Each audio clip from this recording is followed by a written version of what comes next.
I love them when it gives you that message. Yes. Hello, everyone, and thank you for joining us this afternoon for the second webinar in a two-part series.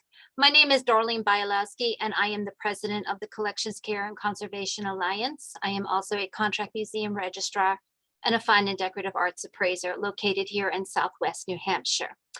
This afternoon, we have planned for you an exciting presentation that should benefit anyone working in a historic building. And that's not just one that's necessarily on the historic register, but one that your community understands the importance of and is working toward maintaining. But first, a little housekeeping. Please be sure to have yourselves on mute if you have not already done so until you're ready to ask a question or make a comment. And if you'd like to submit a question through the chat function, please do so at any time by using the toolbar on your Zoom screen at the very bottom. And questions, I think Lisa said she would take some during, but if you can put them into the chat function, then she can present her presentation smoothly and take questions afterwards, unless it's something really burning that you need to know. If you're new to joining the Collections Care and Conservation Alliance, or the CCCA as we fondly call it, we are a Vermont nonprofit that was established in 2019 by 13 original founders who come from the area of conservation, archive work, and collection management. Our mission is threefold. We are here to be a resource for our professional colleagues in the field, whether they be working in museums, historical societies, cultural organizations, archives, or libraries, to bring them professional development and networking opportunities. Our second part of our mission is to be a resource for those who volunteer at the same types of organizations who may or may not have any type of professional museum background and always have questions and are looking for the standards and best practices that they should try to follow for their organizations. The third fold of our mission is to help the general public take care of those things that they've inherited or the antiques that they buy and collect. Our website, which Rachel will put into the chat box so you have it handy, has a lot of information about past and well, we don't have any upcoming events because today is the last one of the year, but past events that we've had, biographies of board members, and a membership directory. There's also a Get Involved tab, which I encourage you to check out. And there are membership levels with criteria, and there's also a tab to become a friend of the Collections Care Alliance. All contributions go to supporting the work that the organization does. And those who may not be familiar, but you should have seen something in your link to today's recording. Next week, Tuesday at 12 noon, we are offering what we call Conversations with Colleagues. And typically this event is a membership benefit for professional affiliates and emerging professionals and students. But when the CCCA board started doing its programming and we had to switch to virtual, we decided to make the event a companion to the webinar series. So the following week, you can attend a Conversation with Colleagues, which will be next Tuesday at 12 noon, as I had said. And that event basically is for you to have the opportunity to ask Lisa or John from last month's discussion follow-up questions to anything that you might have after you've had a chance to think. Maybe something new has come up that you want to explore, or to just have conversations online with the colleagues that are present. That event is not recorded, so if you want to attend, you'll need to attend next week, and you will receive the link to that event following the webinar and when the link to this event's recording is available. If you didn't know about last month's webinar 1 of the two-part series, the care and maintenance of your historic building, please visit our website and the events tab. You can scroll down and find the offering, though it does already say event past. You can go in and register, submit your payment, and we'll get a link for the recording. And we'll have that available for a short period of time only. So if you want to check out number 1 because you didn't know about it or forgot, please feel free to do so. May I introduce now CCCA professional affiliate Devin Coleman, who helped develop and organize this series. Devin is the state architectural historian at the Vermont Division for Historic Preservation, where he has worked since 2006. He earned a BA in art history from Colby College and an MS in historic preservation from the University of Vermont. Devin and his family live in Burlington. Devin, it's all yours. Great. Thank you, Darlene. Appreciate it. And welcome everyone. Glad to see the group here for today's discussion with Lisa. And before I introduce Lisa, I do want to take just a minute to say a few words about the importance of understanding your building before you embark on any sort of maintenance project, repair project, or accessibility improvements. You really have to understand your building and its historic features and know what's important about your building, and not just materials, but spaces. What are the interior spaces that are really important to understanding the significance of your historic building, because that can inform where you should or should not make changes on the interior.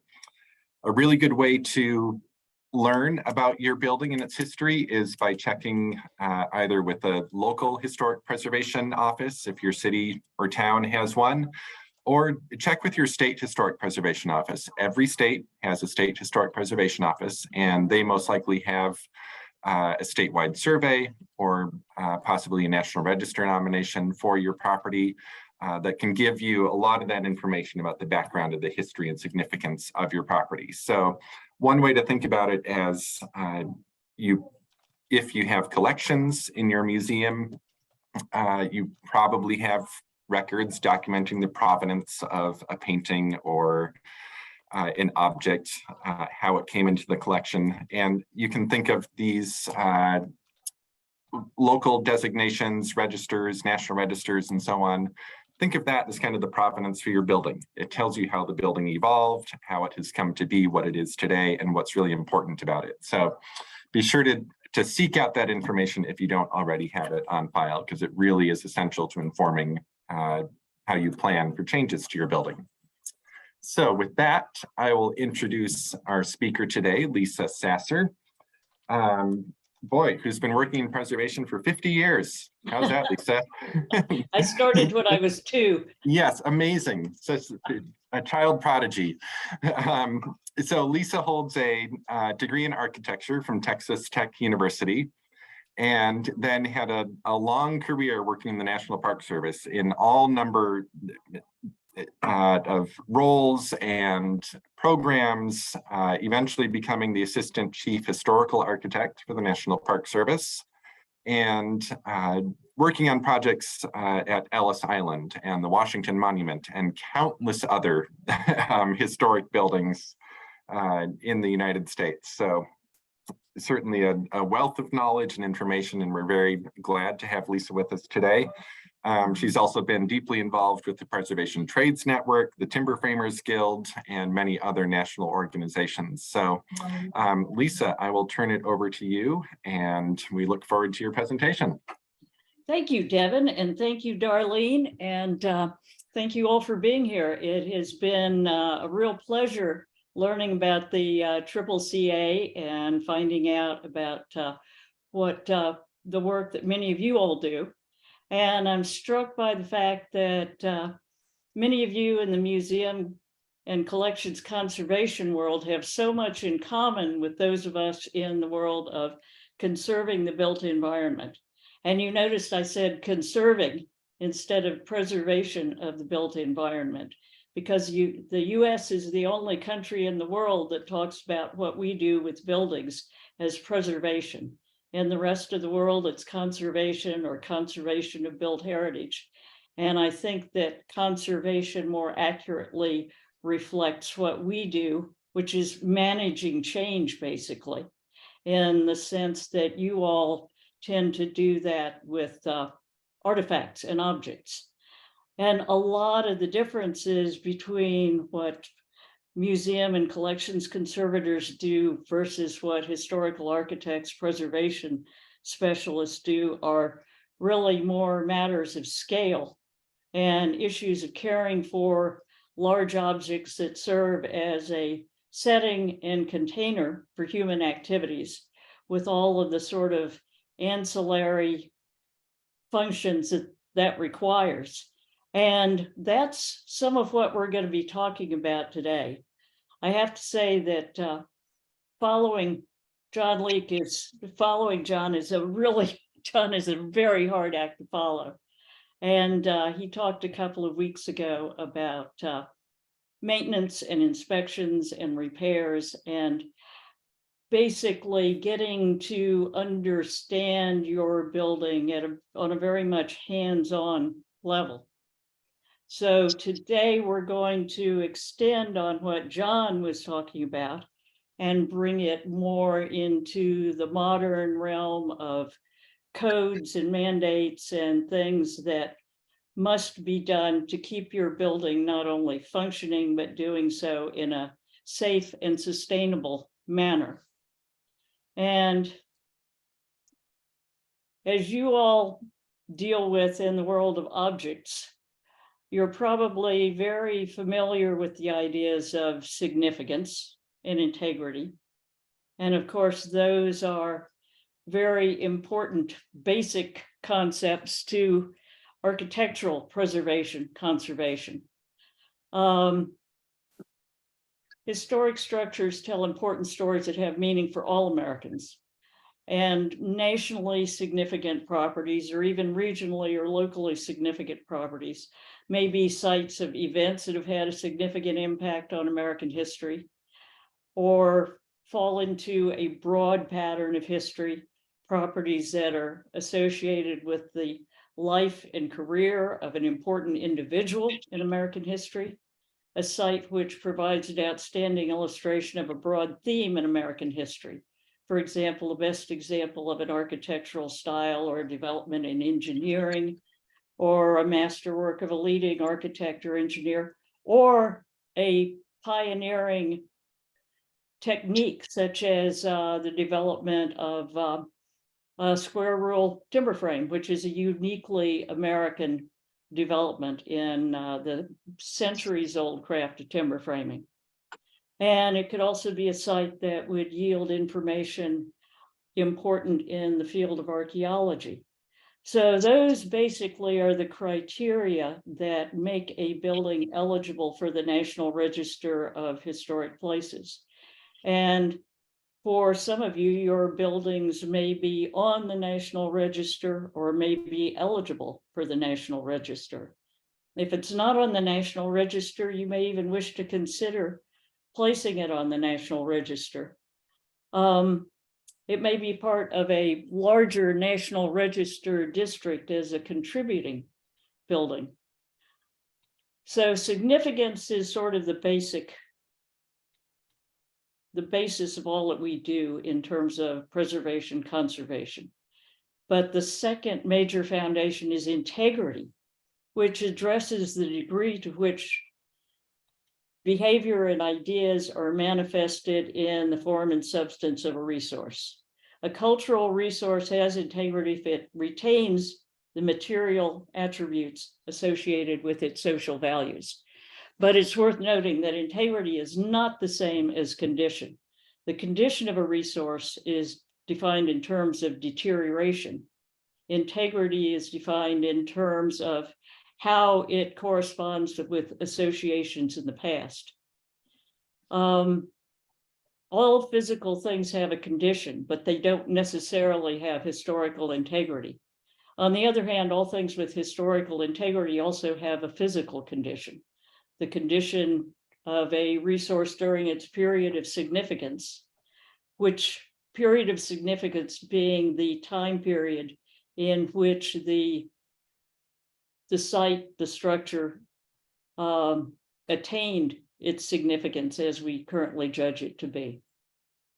So with those two concepts sort of at the base of everything we do with historic buildings, the next thing that we run into in terms of integrity is that historic buildings have visible and tangible elements, but they're also very vulnerable to deterioration of the building's character. Building's character can be damaged in many ways by inappropriate repointing of brickwork, by removal of distinctive elements, by changes to windows, by changes to the setting around the buildings and major components of the building, and a number of other things. And they're cumulative. I mean, people live in buildings, they work with buildings, So the tendency is to just do what's quick and easy, just to keep the building going, to maintain it. The materials that are widely available today at the big box stores, for example, are rarely appropriate in context in historic buildings. And you can see, for example, the changes that were made to insert a contemporary door in a historic door opening. So if you're really lucky and you have a historic building, you might have documentation that tells you what the significance of the building is, how much integrity it possesses, its development over time. You might have a National Register nomination form. You might, if you're really lucky, have a historic structures report, which is the principal document providing guidance on treatment of a historic building. You might also have, if you're lucky, one of John Leake's outstanding building assessments and maintenance plans. But there's another tool that is well worth investing in or dealing with. And before we get into some of the changes that you may want or be required to make to a structure, let's talk about another way that you can understand your structure a little better.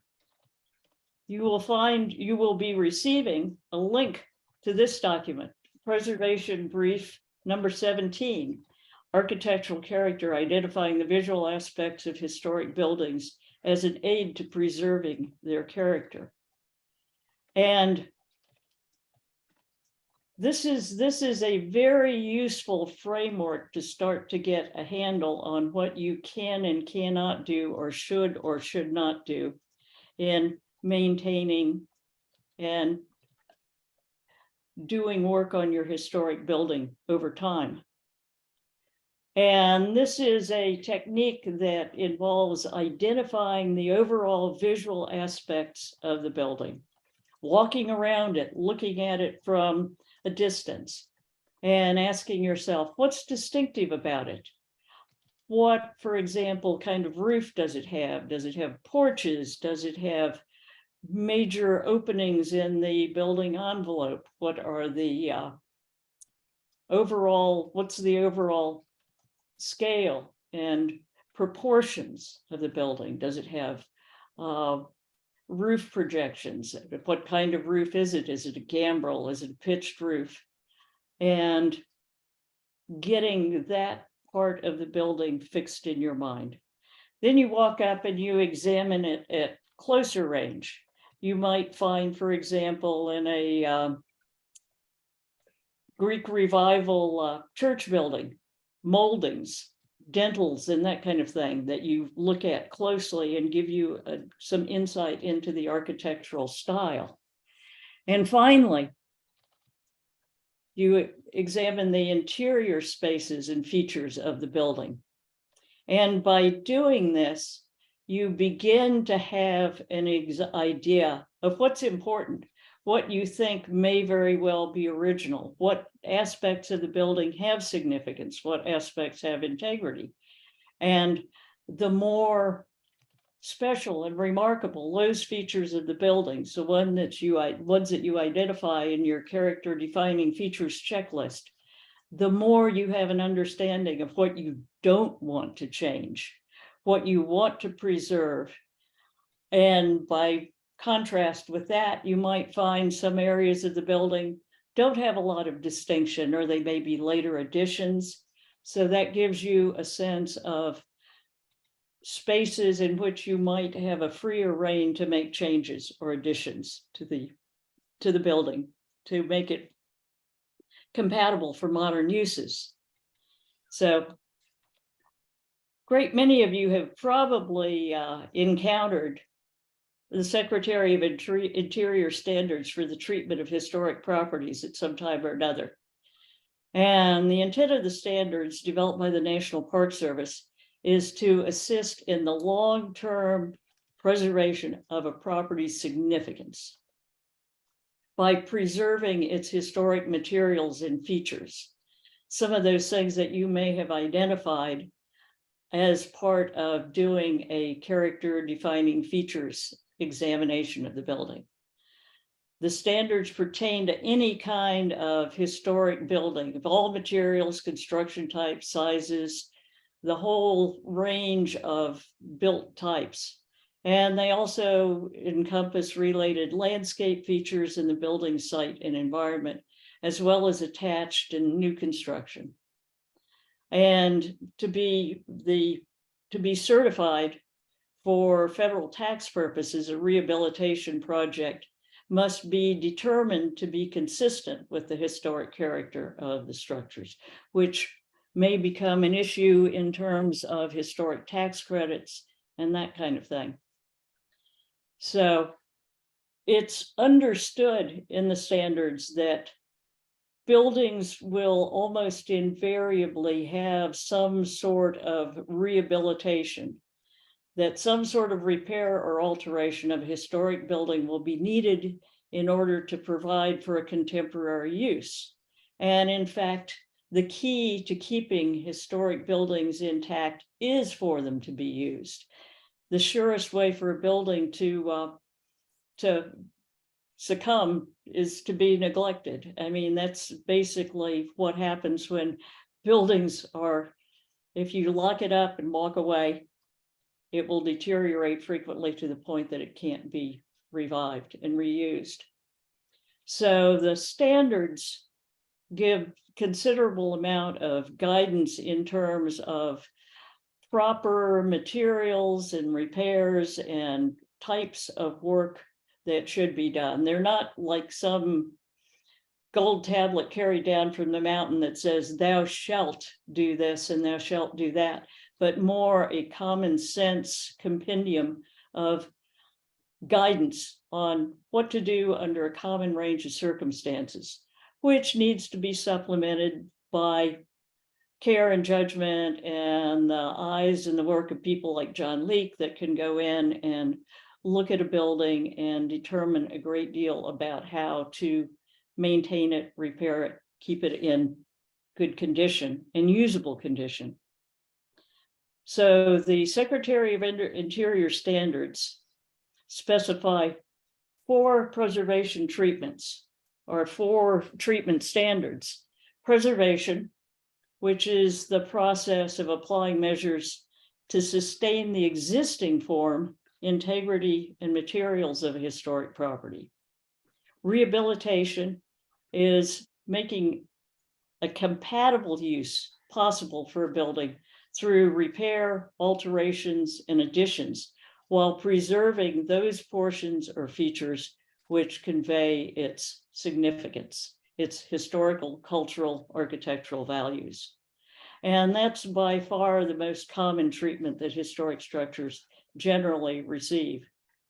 Restoration is defined as the act or process of accurately depicting the form and character of a building as it appeared at a particular period in time.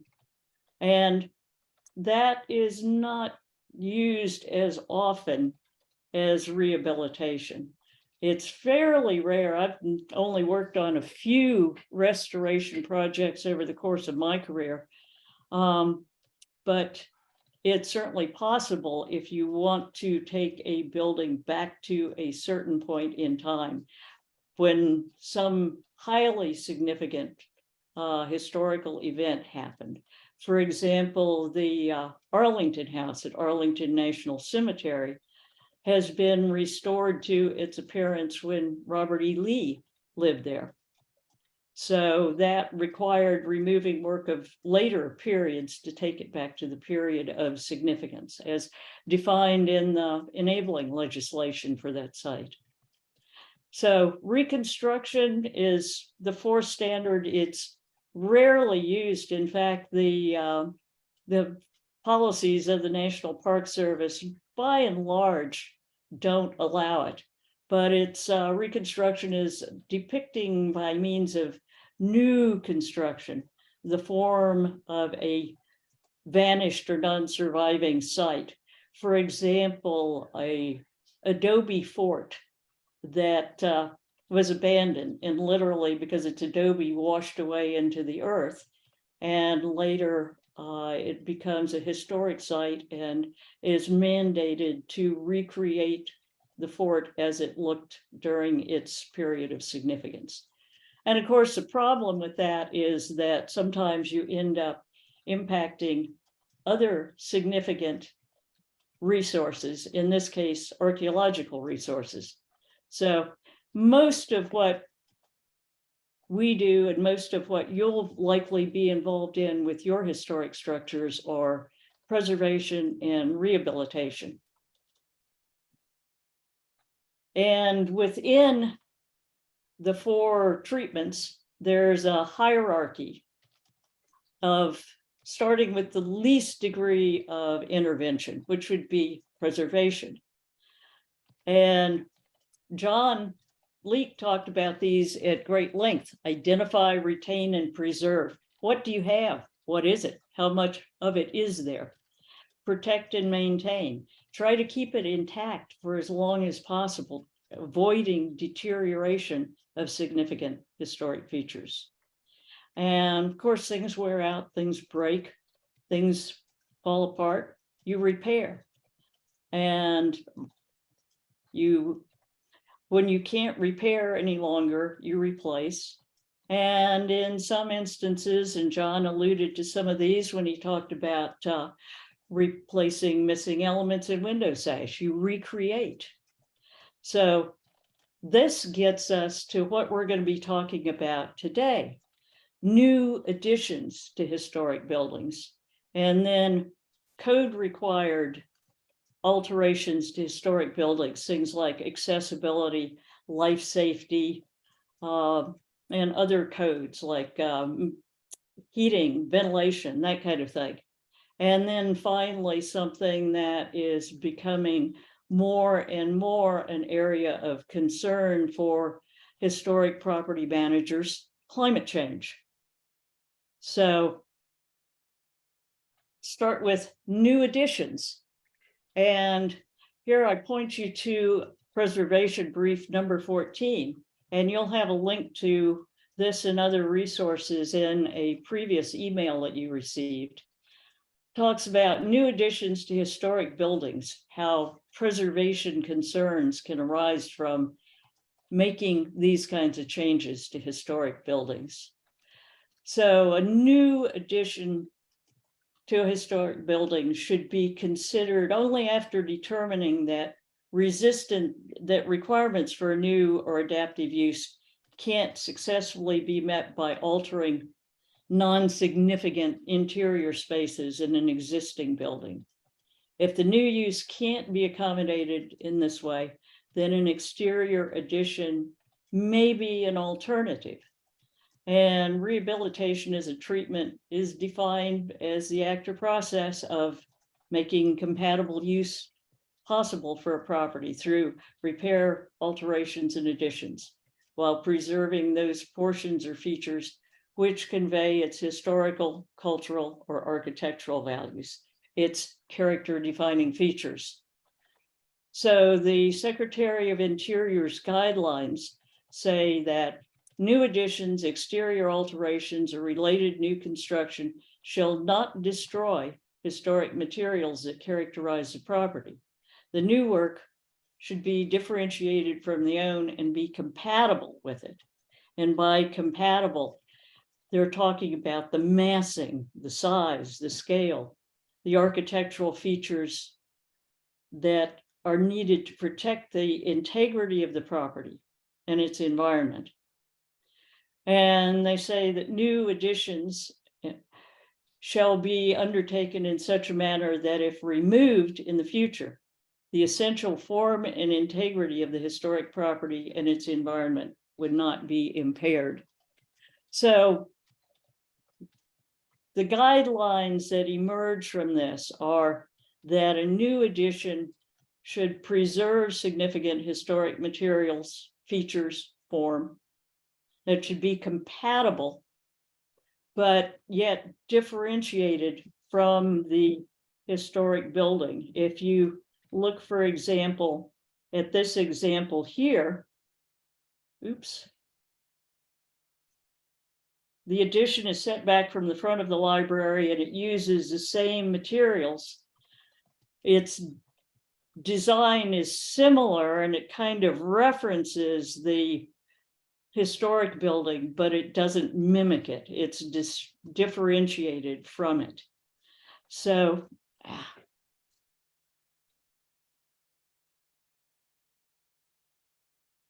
here's an example of a new addition to historic structures. This is Theodore Roosevelt National Historic Site in Buffalo, New York. The photo in the upper left corner shows the historic home as it appeared with a 1901 carriage house. That carriage house was later torn down and a basic 1940s garage was put up in its place. It was necessary to construct additional meeting facilities, visitor contact facilities for the historic house, which is on your right. And it was also necessary to introduce an elevator to allow handicapped access to the second floor of the historic house. So a decision was made to basically rebuild the historic carriage house in pretty much its original form with a connector between the carriage house and the main house, which housed an elevator and additional stairs for egress purposes. So that is an example of a successful addition to a historic structure. So new additions, now we start to get into law and code mandated issues, such as accessibility, which is a very important consideration for most historic structures. Most historic structures were built in a period where accessibility was not considered a basic human right. So that was addressed by the Americans with Disabilities Act, which was signed into law in 1990. And it made access to places and public accommodation a civil right, and its application to all properties, regardless of age or status as a historic property. So it specifies that there should be a minimum of one accessible route from the site to an accessible entry. That one accessible entry shall be provided. And if that can't be accomplished without destroying the integrity of the structure, then a non-public entry may be provided with directional signage. It calls for toilets that are accessible or on an accessible route, and an accessible route provided to all public spaces at the level of the entry. And finally, displays with written information viewable by a seated person, including horizontal displays at 44 inches maximum. But when you get into dealing with historic structures, there is a certain amount of latitude. It is assumed that every effort will be made to comply with the ADA. But the manner of doing so requires a great deal of sensitivity and care that both accommodation be made for all people, but that the essential character defining features and significance of the property be preserved. For example, the intent is to preserve the intended entry experience for everybody, so that everybody, regardless of their mode of access, comes to the same entrances, enters the building in the same way, has the same experiences. Door hardwares may be with special provisions for weight and opening force may be required. But again, modifications should limit the impact on the historic character of the building. Interior public spaces, the intent is to preserve the hierarchy and historic character of significant spaces, including entrances, lobbies, atria, that kind of thing, stairs, maintaining the historic primary entrance. There are, however, certain kinds of alternatives. When access to the building, when making the building accessible, would irreversibly destroy the historic character of the building, it is possible for house museums and significant spaces within historic buildings to create virtual program access using alternatives such as visual presentations, models, exhibits in accessible spaces, that sort of thing. Restroom design, when restrooms are part of the character of the historic building and can't readily be modified due to clearances or level changes, consider adding appropriately located accessible unisex restrooms. So here are a couple of interesting examples. The example on the left is Paul Revere's house in Boston, Massachusetts. Access to the first floor for those in wheelchairs is through a ramped and widened doorway to an early kitchen addition, the same entrance it's used by all visitors to the site. Second floor access is by a bridge from an adjacent building, which has an elevator. And the building on the right is the William Jefferson Clinton Complex, EPA headquarters in Washington, D.C.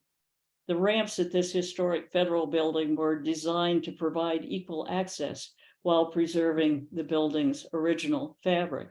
So as you can see, there are alternatives that are sensitive both to the need for universal access and the character of the historic buildings.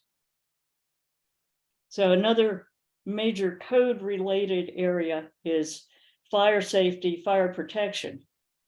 And of course, without getting into the huge issues of designing for life safety codes, there are a lot of operational considerations that operators of historic house museums and other historic structures can take into account. Realizing, of course, that old buildings are some frequently notorious for having poor, antiquated, outdated wiring, that sort of thing. Don't overload circuits. Don't put cords or wires under rugs in high traffic areas. Professionally repair or replace outlets that have problems that smoke or emit odors. Turn off, then replace or repair appliances that are overheating or have bad smells, short circuits, sparks, anything like that. Use safety caps to cover unused outlets, especially if there are children present. So when you get into design for fire safety in historic buildings, it's a pretty specialized and pretty complex area, which frequently requires engineering expertise. But engineering expertise should always be rendered by having those discussions, not just with an engineer or a fire protection professional, but by bringing in historical architects, conservators, preservation specialists into the discussion. Because even though the codes are pretty restrictive and pretty comprehensive, there are areas in which exemptions or alterations can be made for historic structures. But remembering always that the purpose of these codes is first and foremost to ensure life safety. The protection of the building is always an issue, and it's an issue in terms of historic structures, but the codes are written for life safety as they should be. So it's a matter of understanding the building program, understanding the necessities for code compliance, and trying to bring them together in the most compatible fashion. For example, one of the primary areas in which the fire safety codes operate is egress. The intent is to preserve the primary main entrance experience, where existing stairs can't be brought into compliance. Additional means of egress should be located to preserve significant spaces, but still providing a minimum of 2 means to leave, evacuate the building in the case of a fire or fire emergency. Another main issue is separation for fire and smoke spread. And fire and smoke spread separation generally implies putting up discretely contained spaces. But this needs to be done, or your goal is to do this in such a way that you're not subdividing important spaces like stairways, corridors, entry areas. Fire and smoke detectors. Of course, early detection of heat and smoke is critical to extinguishing fires with minimal damage to historic resources. But it's important to provide guidance on locating fire and smoke detectors unobtrusively. The same with fire suppression systems. Sprinklers and things can result in major damage to historic finishes, not to mention collections. So fire loads need to be evaluated adequately to determine what the right amount of protection is. High-risk areas need to be identified, and fire suppression systems need to be evaluated to minimize water and subsequent damage and mold damage to historic fabric. Alternative fire suppression, such as dry systems where the lines aren't filled with water, mist systems, and time delay with alarms prior to activation, may be considered to help reduce water damage. Halon has been phased out for many years. So in any event where you encounter a legacy halon system, it needs to be evaluated and a replacement should be specified. And finally, as with a lot of these code mandated issues, operational considerations are really important. Training in life safety for staff and occupants, so people know how to respond promptly to alarm, how to summon help or additional resources in the event of emergency situations. So that's all a function of training and may factor into requirements for systems and hardware. And in the realm of these mandated and important systems, HVAC, heating, ventilating, and air conditioning. Most historic spaces will probably receive some type of heating and or cooling and or humidity control during the course of their useful lives. And once again, with historic structures, the placement of these systems, the operation of these systems has very significant consequences for the historic character of the building. And by introducing heat, air conditioning, moisture or moisture removal has major implications for collections as well. Some of the do's and don'ts for HVAC systems: understand what the usage of the space is. Are there cycles of non-usage where the HVAC can be minimized?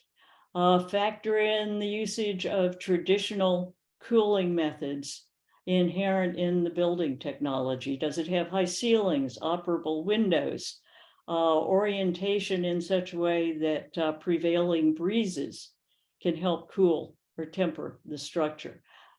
Is shade an option for keeping the building cooler? Insulation.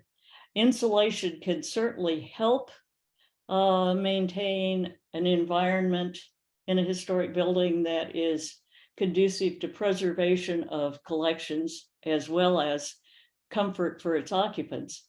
But used incorrectly, insulation can cause additional problems in terms of blocking vapor movement through walls, leading to finish failure, both interior or exterior.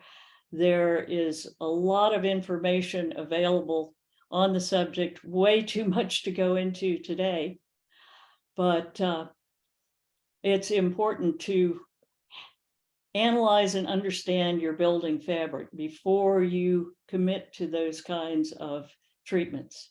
Another thing is consider the weight of the equipment. Are you putting heavy HVAC units, air handlers, that sort of thing in attic spaces?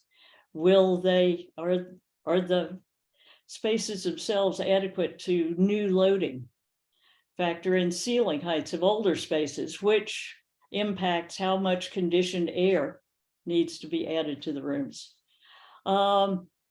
As with consideration of insulation and moisture, minimize the impact of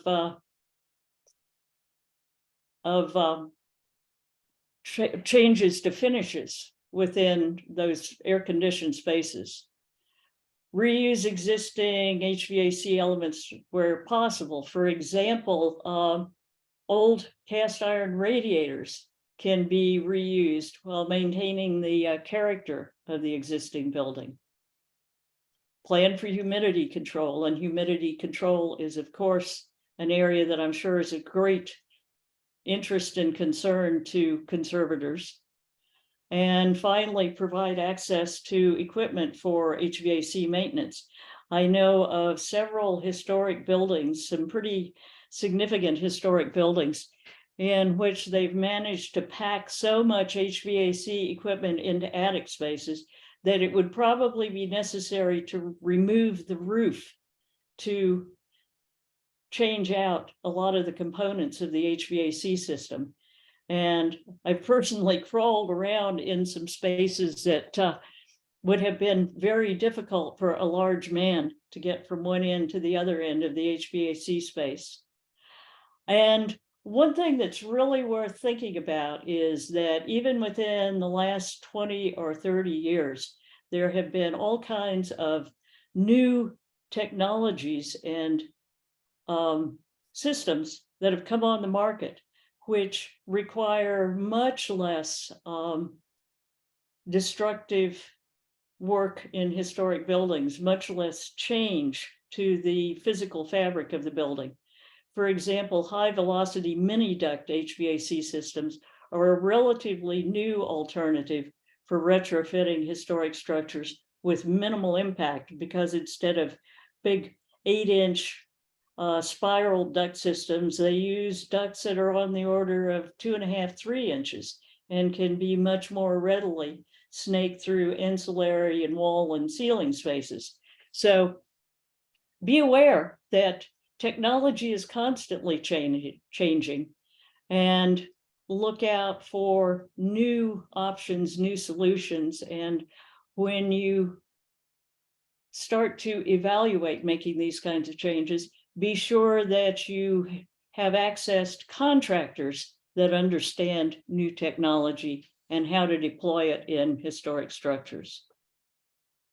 And a couple of things not to do: don't change the historic architectural fabric. Maintain as much as possible. And don't forget to schedule regular preventative maintenance. And finally, if you are in a position to install and spec out a new HVAC system, a thorough assessment of the existing climate is vital. And ideally, it would entail a year-long monitoring of interior humidity levels and temperatures. During this time, you would collect data on air infiltration, Areas where increases in energy efficiencies could allow you to reduce the amount and size of new HVAC equipment. Building site or equipment problems that need resolving before HVAC installation, including the presence of asbestos. Historic mechanical systems, radiators, grills, etc., that could possibly be reused. Requirements of local buildings and fire codes, and location of all chillers, boilers, air handlers, and cooling towers. You need to understand the state and location of existing construction materials and mechanical systems, and which spaces, finishes, features must be preserved, character defining features. So with that, we'll go on to the new next emerging front in terms of managing historic structures and managing cultural resources for change. And that is climate change. This is someplace very close to where I live, Annapolis, Maryland. This is historic flooding in December 2012. And regular coastal flooding has become a persistent problem across the United States and is expected to worsen as sea level rises. According to a recent report from NOAA, coastal communities, Norfolk, Miami, and others are coping with a record number of high tide events, sometimes called blue sky flooding. One study concluded that the number of coastal flood days in 27 US locations has increased from an average of 2.1 days between 1956 and 1960 to 11.8 between 2006 and 2010. Annapolis experienced 63 high tide floods in 2017, compared with about 4 in the early 1960s. So coastal flooding is just one manifestation of climate change. As we've seen throughout this extraordinary year of severe climate events, it manifests itself in a number of ways, from fire and droughts to floods, wind events, tornadoes, derechos. And the prevailing tendency is that weather events become more severe and more frequent. So this becomes a tremendous issue in planning for management into the future of historic and cultural resources. You'll find in the packages, the package of links and information that was sent out to you earlier, a report from Historic New England, where they have discovered that because of the increasing intensity of rain events, their gutter and leader systems are no longer correctly sized for the kinds of rain events that are currently occurring and are expected to occur with more frequency. And a recent publication, the Secretary of Interior Standards for Rehabilitation with Guidelines on Flood Adaptation for Rehabilitating Historic Structures. And this is a very comprehensive book that gives a lot of tremendously practical guidance on how to plan for and implement site and landscape adaptations for flood-prone structures, from planning and assessment for flood risk reduction to temporary protective measures like best practices for sandbagging or tarping structures, site and landscape adaptations, how to protect utilities. Say your major HVAC system is in a flood-prone basement. How can you protect it? How can you weatherproof it? Do you need to move it? And then other adaptations, wet flood proofing, filling basements in. And then you get into the more intensive interventions, like elevating the building, elevating the interior structure, abandoning the lowest floor of a building, and finally moving the historic building. And as the guidelines state, not all buildings will react in the same fashion to these interventions. Some buildings, these are feasible for, others not at all. But it's a fascinating and comprehensive look, and I would encourage you all to seek out this guideline if you have any concern about flooding at your historic site. Another resource that's worth checking into, the National Trust for Historic Preservation has some pretty extensive resources available on climate change strategies and adaptations. And finally, one of the most comprehensive documents to emerge in the assessment of how to prepare for climate change for cultural resources is the recent National Park Service Cultural Resources Climate Change Strategy.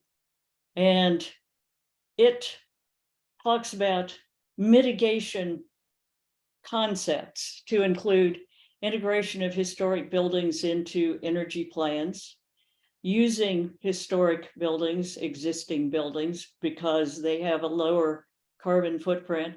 As a famous architect recently said, the greenest building is a building that's already built. Use of energy efficient technologies in alignment with maintenance of historic character. Resource conservation through historic or native landscapes. Using native plants where appropriate to reduce water use and enhance pest control. Reduction of carbon footprints of cultural resort management practices, and reducing energy intensiveness of cultural resource maintenance, research, and assessment techniques and practices. And finally, it calls for directions for action. How you maximize energy efficiency of historic buildings through continued maintenance, such as caulking and reglazing historic windows, that kind of thing. John Leake, I'm sure, would approve of that. Reducing energy needs through the use of original energy saving features, shutters, that kind of thing, and historic landscape management techniques. And finally, following the Secretary of Interior standards, but continuing to add energy efficiency and renewable energy methods to historic buildings, landscapes, parks. So I hope that's been a helpful overview of a very large and complex subject area. I hope you will take a look at some of the resources that I've sent out links to you all on. And just as John did with his group a couple of weeks ago, for those of you who are interested in doing so, I will give you some homework to do. And you'll be receiving a link to Preservation Brief number 17. And I think that you might find it very useful and instructive to read through it and go through the process of assessing your building for character defining features. Similar to going through the maintenance checklist that John had, understanding the character defining features that tell you what kinds of aspects of the building you especially want to preserve and protect, gives you a lot of background and a lot of knowledge that you can bring to bear when you are faced with making decisions about adding new systems, new additions to a historic building. So if you're interested in doing that, when we reconvene next week, I would love to hear what you all have found, and if you found this to be a useful tool to have in your toolkit. I know that when I go to a building that I'm not familiar with, it's one of the first things that I start to do is look at it in terms of character defining features. And it's something, even if you don't have a historic structures report or a well-developed National Register nomination or other documentation on the building, it's a really great starting point to give you something in your arsenal that helps you better and more proactively managing your historic resource. And with that, I will in the slideshow and be willing to entertain any comments, questions, and discussion. Thank you all. Great, wonderful, Lisa. Thank you so much. That was, you covered a lot of ground. There was a lot of ground. That was It was the impressive. 30,000-foot view. Yes, and I'd like to point out that unfortunately, there is no one-size-fits-all solution Mhm. for any of these issues. So if our participants are trying to figure out how to deal with these issues, absolutely look at similar organizations, similar buildings in your community or elsewhere. But don't think that you can simply copy what somebody else did and call it a day, because your building is different from the building right next door. And what worked there may not work in your building. So certainly seek out information from other institutions, but whatever you do really needs to be specific to your situation. In terms of new additions, one of the things that I hear frequently when reviewing projects is people with the best intentions wanting to recreate something that either used to exist, but all they have is an old photo that shows one corner of the building, and they try to extrapolate what the rest of it looked at. Avoid conjectural reconstructions, because you won't get it right. So if you're reconstructing something as an addition, it has to be firmly grounded in very solid documentation of what was there originally. And also, don't try to design an addition based on what you think the architect might have done. We hear that frequently, that, well, this is what they would have designed 100 years ago. We don't know. We simply do not know. So if you don't have solid documentation to go on, just design a new building that is sympathetic to the existing. For access issues, I frequently remind people it's easy to get stuck in the mode that access is just about people in wheelchairs, because that's what most of the signage for ADA that we see is a picture of a person in a wheelchair. It's much broader. It can be not just physical limitations, it can be cognitive. A lot of museums and institutions will do special days for people with certain mental conditions where there's lower light levels. There aren't loud sounds and videos playing. So think about how can you accommodate beyond simply physical disabilities. And finally, in terms of code inspections, if you have the code inspector come through your building, my experience is that they will, as they are trained, do the inspection by the book. They have a list of rules. You meet them or you don't. That's your first pass. If there's something called out where they say, hey, you're not meeting this code to the letter of the law, that's where you can go back to them and say, okay, how can we work together to find a solution that meets the code to the greatest extent possible, but doesn't demand that we rip out the grand formal staircase, because the rise and the run aren't perfect. So it's, the code inspector, their first pass can sometimes really scare people, because they think, oh my God, we have to widen every doorway. We have to rip out the stairs. We have to put an elevator in. That's the best case scenario. You can work back from that.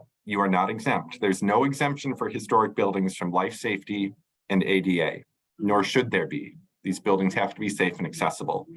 But there are ways that you can propose solutions to meet the code to the greatest extent possible without adversely affecting your building.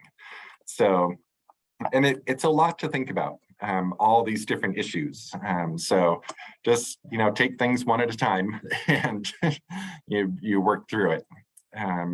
So why don't we open up for some questions or comments?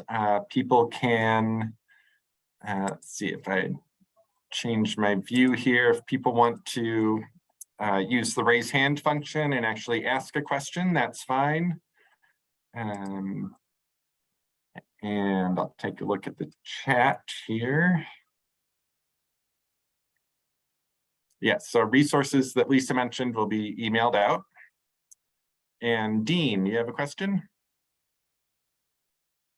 Yeah, in our buildings, when we've been trying to improve accessibility at different to different degrees, it was kind of emphasized to us to make it clear that that was not part of the original building.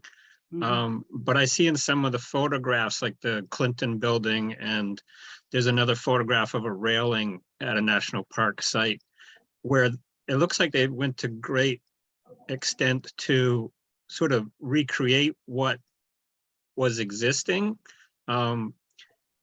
So there's two different approaches. Is there a developing standard or best practice, or is it sort of up to the institution how to deal with that? It's very subjective, and it's the kind of thing that is well worth a conversation with your State Historic Preservation Office. The guidelines say that new additions and changes should be compatible with but distinct from historic design and fabric. Once again, that's a very open question. Clearly, I think compatibility suggests that it be somewhat in the manner of, and that it not stand out excessively from the existing. So it's hard to say. I mean, this is one of those kinds of things you probably wouldn't, looking at the Clinton building, imagine that in its state where it only had stairs at that entrance and not a ramp. So to the extent that it's somewhat invisible that way, it probably accomplishes what it was intended to do. Devin, do you have anything to add to that? Yeah, it's very dependent on the building itself. And are you, sometimes a project involves actually creating a whole new staircase and a ramp, integrating a whole new system. Other times it's simply adding on a simple minimal ramp to an existing front staircase. And I think what we try to achieve is doing it in a manner that is as minimally intrusive as possible. Mm-hmm. And sometimes the way to do that is to make it appear as similar to the rest of the building as possible. In other cases, it's more appropriate to use a slightly different material. For durability's sake, a lot of times ramps, they want to build a concrete ramp. And if you have a wood framed house, those are very different materials. So how can you integrate that with maybe some sort of low wall or plantings or things like that to help it blend in more? But it's very dependent on the specific situation. And that's part of the flexibility of the standards, is that they are not prescriptive. They don't tell you, you must do X. They say, here's how to think about it, and then adjust appropriately for your specific scenario. Dean, did you have a specific example in mind or a particular material or situation? We at one point we added a ramp to the main building, and we've also added some railings on stairs. So those materials that we used, for the most part, it's steel railing and a wood ramp. And they do, whereas the entire rest of the structure is wood. So it's clear that it's not original to the building, and that it's there for a specific purpose. So sort of avoiding a confusion of what this house did look like, and here are some things we need to add to it to allow people to use it to the best of their ability. Mhm. Great. Joe, you have a question? Not so much a question as two comments. One is that the historic organization I belong to is called the Valley Stream Historical Society, owns a property that they call the Pagan Fletcher Restoration. And I was told that it was called that because when the historic structure was being made ready for the public, they had to fix up some things inside of it, and they installed modern HVAC system and stuff like that. But it sounds like that's like a bit of a terminological misnomer, because they did not adapt it to any specific period. It's really just that they wanted to make people aware that this is not a existing structure that is presented exactly the way it is. There have been some modifications made, and I don't know whether has the terminology changed over time, because this was back in the 1980s when they opened it up and did this reconstruction and stuff, and so they called it the restoration. But it sounds like from what you're saying, it's not really a restoration. It would be, I guess, rehabilitation. Am I correct? Well, yeah, you are, for a couple of reasons. One, the terminology has changed considerably over time. Back before the National Historic Preservation Act of 1966 and the development of the Secretary of Interior's guidelines, pretty much everything that was done to historic buildings was called restoration. In fact, the first textbook that I had was called the Restoration Handbook. And that was basically what the treatment was. Over time, with the development of the 4 treatment standards, preservation, restoration, rehabilitation, reconstruction, the nuances have become a lot more sophisticated about how we think about this. And the other thing that becomes increasingly clear when you look at it over time is that every building over the course of its lifespan will receive a whole range of different treatments, and ranging from rehabilitation of some part of the building, some aspect of the building. The building may suffer a fire and be partially reconstructed.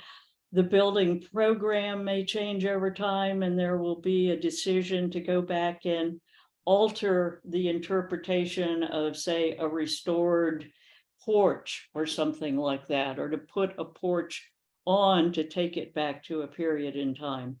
So yes, there has been a lot of flux in terms of the way that we describe building treatments to historic buildings over time. So some of these sort of legacy terms, like calling such and such a restoration project, are pretty much, it is what it is.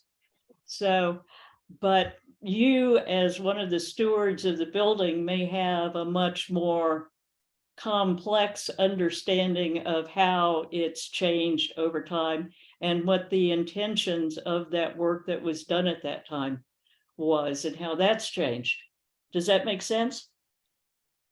Yeah, and that's probably something that would be worthwhile explaining to the board that but there's nothing wrong with what was done. Is that it falls within the guidelines and everything like that. Mhm. But that we have a more sophisticated understanding now of what was done, and we don't necessarily need to keep referring to it as a restoration, because that actually is not what it is. It's Yeah. a rehabilitation. But, so Yeah, and that is a good discussion to have. And I Yeah. think it gives everybody more of a shared understanding going forward and helps guide future interventions and future thoughts about how to approach change. So that was a good Sure. question. Thank you. The other thing I just wanted to observe was that a cautionary tale. I was doing a preservation needs assessment over the summer, and I was doing a walkthrough. It was a virtual needs assessment. I was doing a walkthrough, opened up the closet where the HVAC unit is, as they squeezed in, like really tight, and found the instruction manual sopping wet because it was right up against the metal part of some of the metal parts of the unit. So it was all the moisture that was being absorbed out of the air was like coming off from this metal shield, and it was going right into the document, which was like sopping wet, and I had to do an emergency document restoration project just to make sure that we have, because otherwise you don't have the instruction, but who else would know what it was, how it's wired, or anything like that? So it's like, oh my God, they're kind of destroying their own documentation. It's great that you were prepared to do conservation on the document. Yeah, and actually, Joe, that's a great point. With new HVAC systems and alarm systems, any sort of system you're putting in a building, keep them as simple as possible. Mhm. There is so much technology available, and it's so easy to get, drawn into this whiz bang touch screen, remote access, end all be all system that controls your building when you're on vacation. Avoid that, because as soon as you or your maintenance person retires or leaves for a different job, suddenly, okay, who has the password for the touch screen? What's the login for that website to control our humidistat? Just keep it as simple and straightforward as possible, because otherwise, if nobody knows how to use the system, it will fail, and then you're putting your building and your collections in jeopardy. So kind of dumb it down as much as possible. And I will admit, we ran into this in one of our own buildings that the state of Vermont built at one of our sites, an amazing climate control system that worked for about a year until the person who knew how to run it left. And we were left with no knowledge. We had to get the tech back out to train somebody new just how to run the air conditioning in a building. So really remember, don't get too excited about all the new technology. Keep it as simple as possible. Absolutely. I couldn't agree more. Yeah. It's very tempting, but other questions? I see John Leake is on here. John, do you have any comments? Anything to add?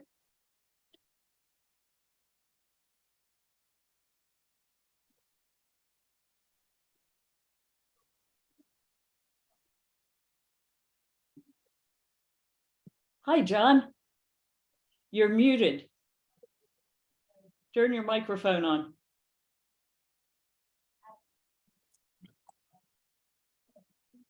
Hey, John, you're on mute.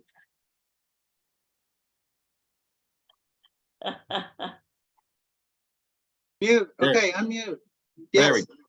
Oh, Lisa, your coverage on the topics is so thorough that there's nothing I could add. I just want to thank you for doing it. I'm glad there's a recording. I'm going to go back over the recording at least once and take notes. Thanks, John. Anybody else? And Dean, did you have another question? Yeah, I don't mean to be rude, but I'll try to use my video. I've got bad internet and sometimes it just fails on me if I use the video. So we'll see if this works. With current technology, it's possible to sort of offer virtual tour of spaces that would be really hard to make accessible to some people.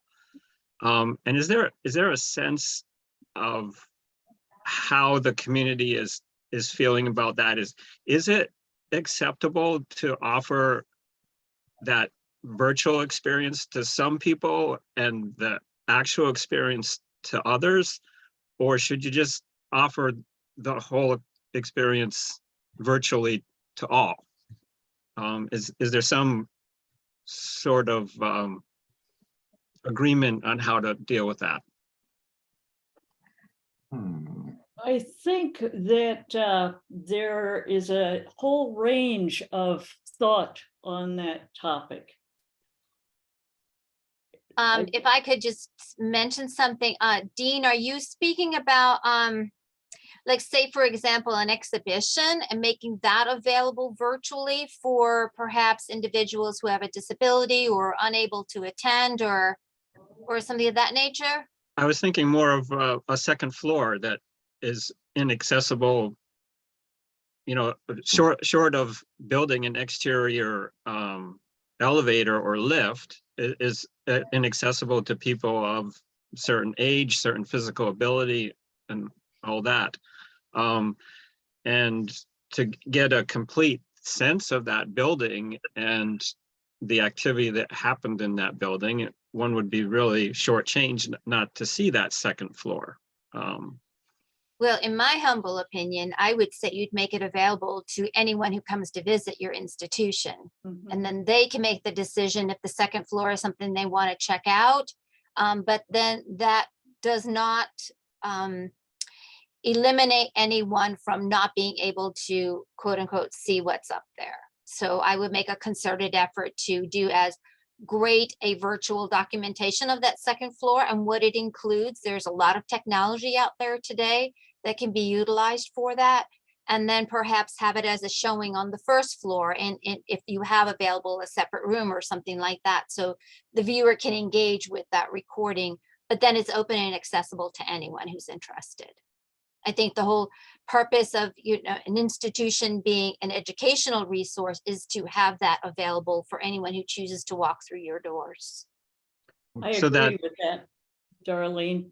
And this is another area where I would encourage everyone to think about how technology is going to continually change user experiences. I mean, before long, you probably walk in and they'll hand you a VR headset and you could do a walkthrough of the whole site virtually. But yes, I think that any improvements of accessibility for one population can have unanticipated benefits for all populations. And it's worth remembering too that virtually everybody is going to have a period in their life when they're suffering a disability of one sort or another. And as somebody that had both knees replaced last February, I can attest to that. So, but it's good. I think that it's good on a number of levels because the process of thinking about how to interpret that space in a way that brings the experience of that space to a broader audience, a different audience, enriches your understanding of what's important about that space and what is worth presenting about that space. So I think it's all good. So at this point, your sense is that, I hate to use the term, but the separate but equal offering is acceptable. That it, yes, some people can be physically in that space and see that space as part of the tour, but it's also acceptable for another population to have access only virtually. Well, yes, but with a caveat. And that caveat being that you have a process that you have gone through to determine that you do not have a satisfactory alternative to making that space accessible. Because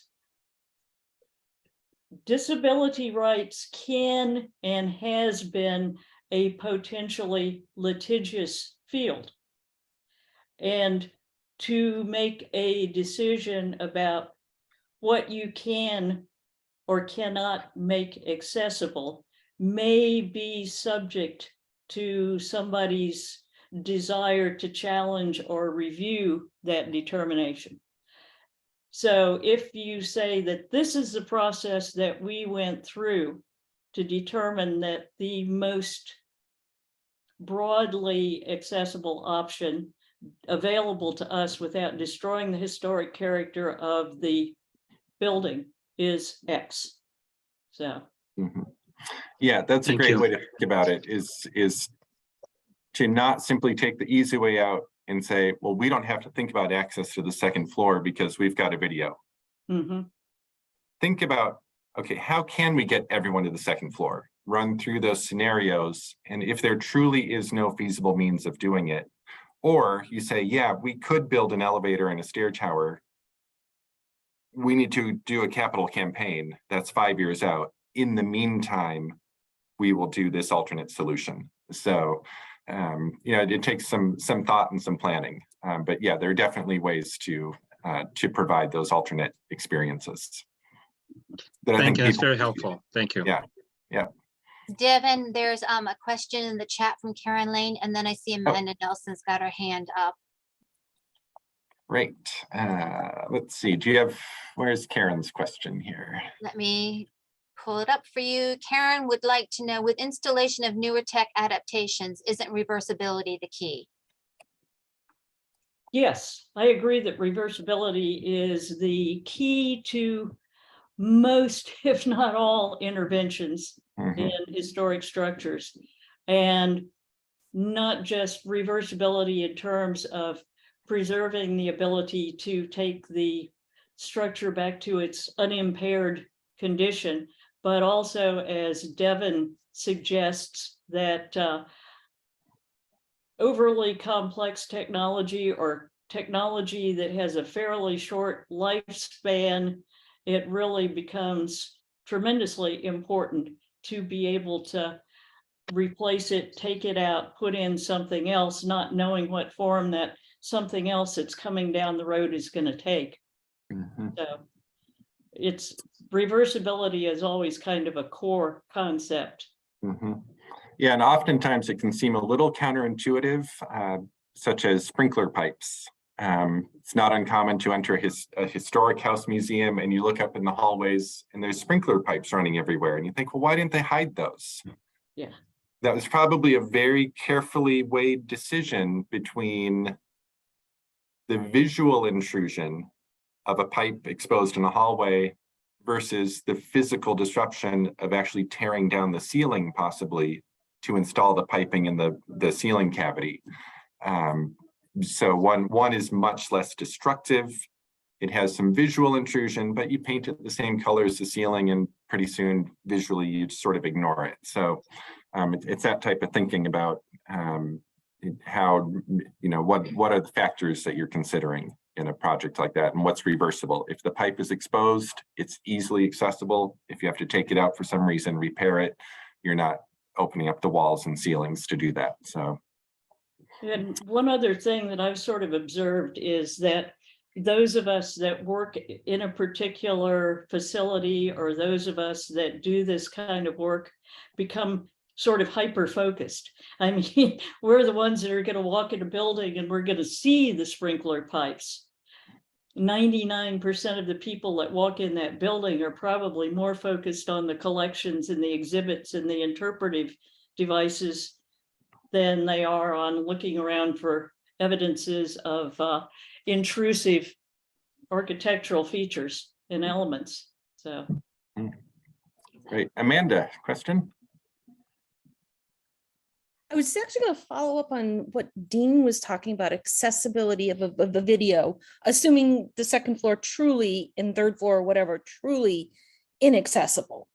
I think we've all seen the 1,600 houses where the staircase does this and it's the only staircase in the house. So there's nothing you can do about that. And we have had conversations about that. The technology is changing. We can have an iPad on the first floor that has a video recording of the tour. And, having done a lot of tours, and I would advocate make it accessible to all, because you can't assume when someone's walking in the door what their physical capabilities are. Someone may look very physically fit, but they're not. Or I had a tour with a lady who was very much on a crutch, and she did the whole tour, stairs and all, without a peep. So, I think if you're giving tours and that sort of thing, a disclaimer at the beginning: if you're not feeling comfortable with stairs today and going to the upper floors, we have this wonderful tour on an iPad, and you've solved your problem about how to make it accessible to everybody and let them decide what they want to do. that's That's a great excellent point. That's really good. Yeah. Well, and it goes to the idea of being respectful of your visitors and everybody that comes to your site, giving them options. Great. Well, we're at 3:34. Do you want to wrap it up, Darlene? Yeah, excuse me. Do we have any further questions from anyone? And while we've got Lisa for another minute or two, if you have a question, now's your opportunity, or you can hold on to it till next week. Okay, so since I see no more chat and no more raised hands, we certainly want to thank both Devin and Lisa today for a very informative presentation, as well as John last month for his contribution. With the interest in this topic and the number of registrations that we had coming in for the Collections Care and Conservation Alliance, we know it was a meaningful and timely topic. So Devin, thank you very much for coming up with it and bringing it to the CCCA. I would just like to remind everyone that next Tuesday, typically our conversations with colleagues follow exactly the following week, but it's next Tuesday that we'll meet here again at 12 noon.